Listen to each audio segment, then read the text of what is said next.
Hey guys and gals, Never here for Drake Wayne Gaming and something on Twitter, the Gaming Drag. Today I'm coming back at you with a Let's Play episode of a Wanna Hug That Gator. Anyway, let's go ahead and jump right back in, shall we? Alarm chaining, we're up, and let's go.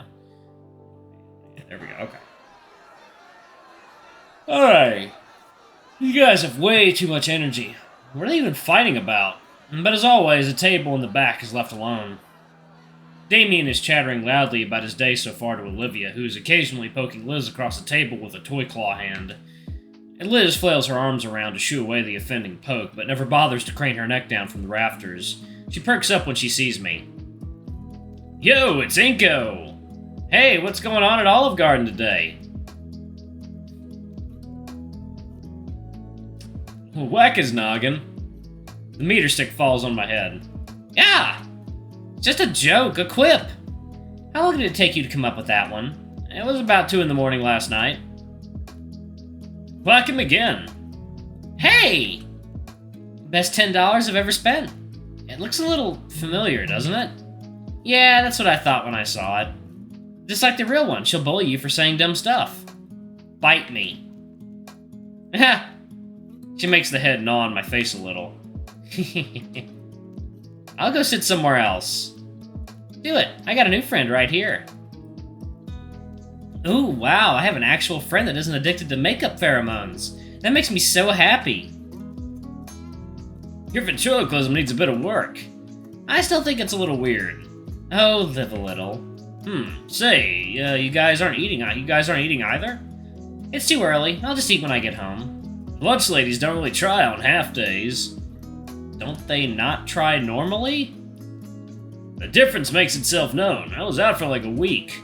I'm just gonna steal some of whatever Olivia makes later. Get your own. Changed my mind. She has too much power. This is great. Ah! Olivia reaches over to gnaw on Damien again and I snatch it out of the air. Ah, no! I aim to hitch it right onto Olivia's snoot. Bullseye. It's clamped shut. The evil is defeated. While I'm giggling like a schoolgirl, Olivia uses the chance to grab the handbag. Fine, no more claw today. She hastily stuffs the plastic toy in her backpack. After some more small talk, Damien's attention wanders towards Liz, who seems to be lost in thought. Hey, Liz, what's in your head? Huh? Oh, I was just thinking about earlier today.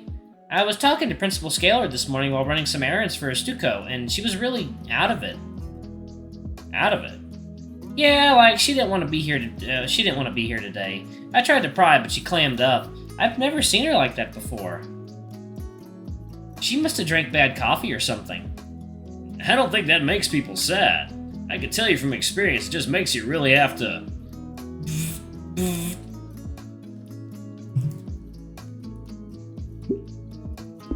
Well, looks like I've got a text. Liz pulls out her phone, craning her head down to get a better look at the screen. It's from Ben. Come, having a student council meeting. Huh, normally it's a bit more formal than that. I guess since it's a half day and all. Oh well, duty calls. Sorry for having to leave early, guys. No worries, Liz. We can meet up after school. Sounds good. I'll see you all later then.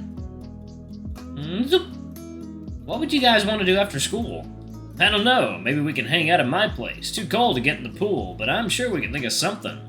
I look over to Olivia, who doesn't seem to have any objections to the idea, but no input of her own. Got any ideas, Liv? We could doodle some stuff. Like charades? Yeah, make it into a game of sorts. That sounds pretty fun, actually. I can really wipe the floor with Olivia. Oh, save your breath, Nito. You know my stuff will own you in your chicken scratch. Wanna bet? Ha! That's a sucker bet.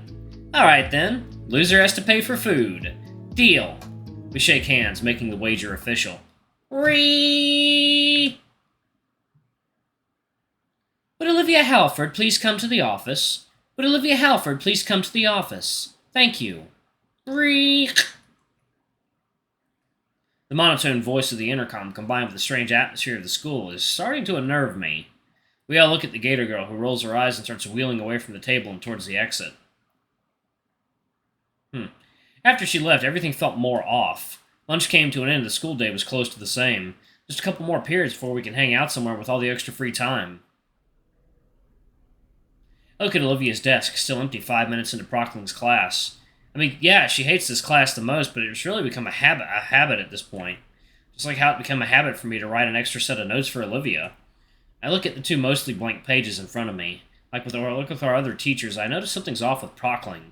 She barely says anything, instead just asking us to read the chapter on the Great War. I do just as asked, and 5 pages in, I can say without a shadow of a doubt that it was the stupidest reason for a world war to break out. A bunch of European countries unhappy with being ruled by a bunch of other European empires deciding to revolt and dragging all their allies into the quagmire. I'm really struggling to make sense of the information, made worse with how outdated the textbooks are. Seriously, they're written so bad it ought to be a crime.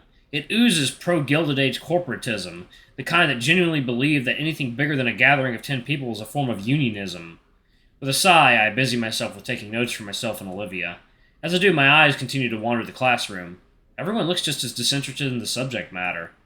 I look over to Prockling, and she herself doesn't seem interested in the subject matter at all. What is going on at the school? In fact, she's just kind of staring off into space. It's highly unusual considering how much emphasis she puts on proper class focus. Yet there she is, spacing out like she's no better than the teenagers she teaches on the daily.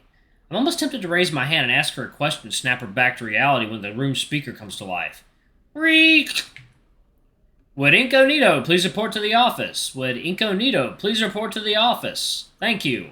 Reek! Look up to Miss Prockling. I got called, but she's still the arbiter of who leaves her class and when. Which doesn't meet my eyes at all. If anything, it looks like she's actively trying to avoid eye contact.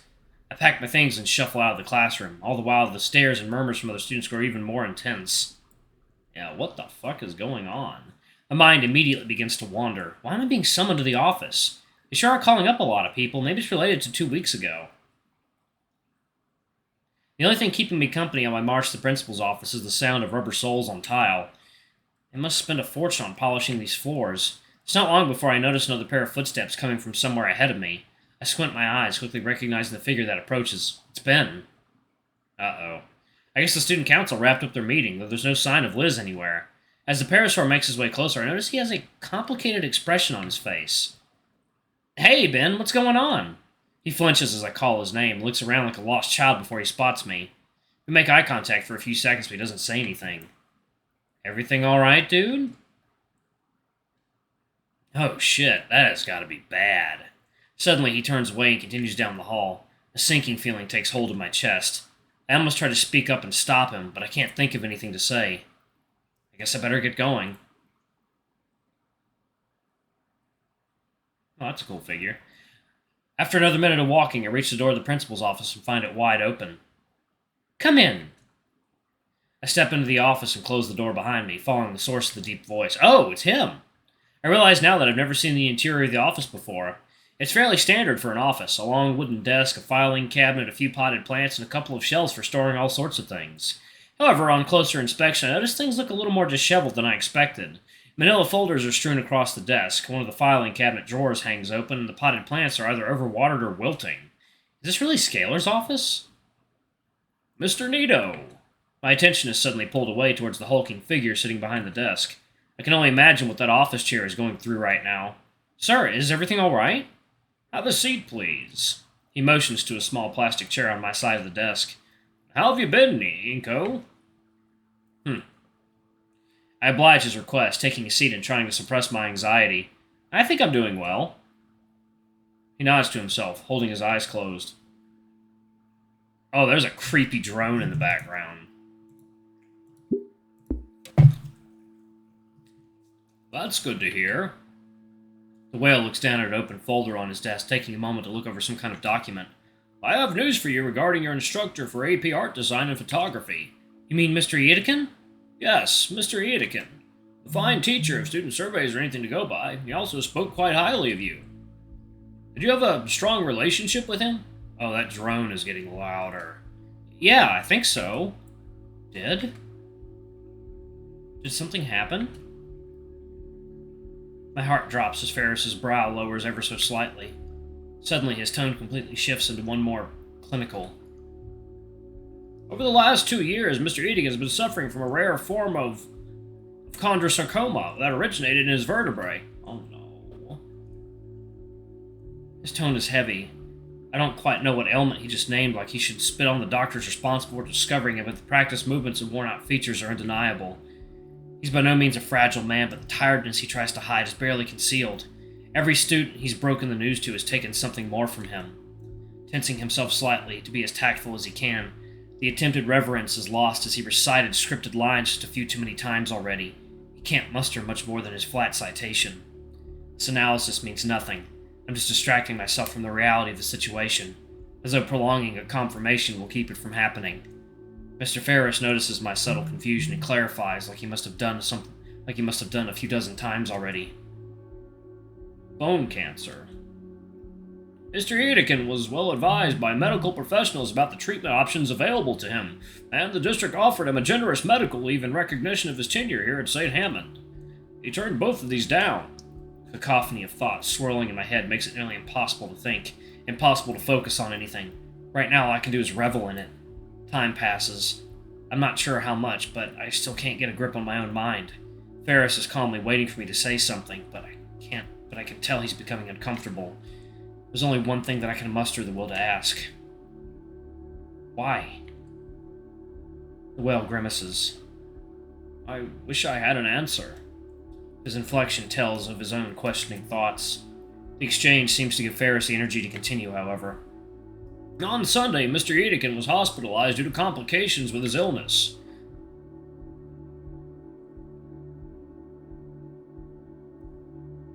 He passed away the following morning. Olivia was called here before me. Counseling will be available for you and anybody else affected. Sorry, do you know where Olivia went? No, she didn't say. I'd like to go now, Mr. Ferris. Yes, feel free. I stand up from the plastic chair, pushing it closer to the principal's desk.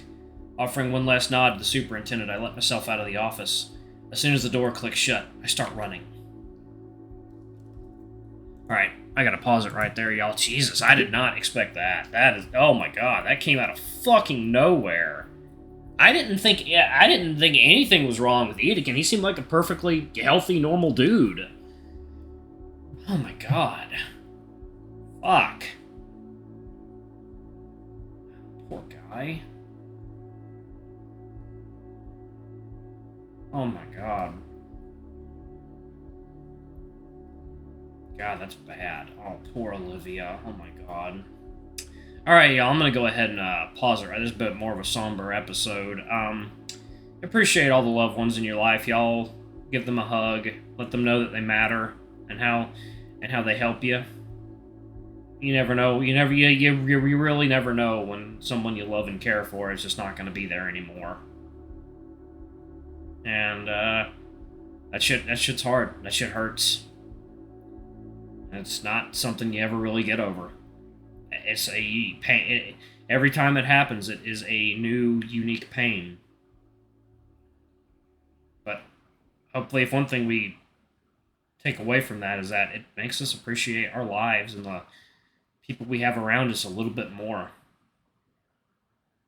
But anyway, thank y'all so much for watching. Don't forget to like, comment, subscribe, ring that notification bell, and check out our Patreon if you can. It always helps. Anyway, I love you all, and I'll see y'all in the next video. Bye-bye!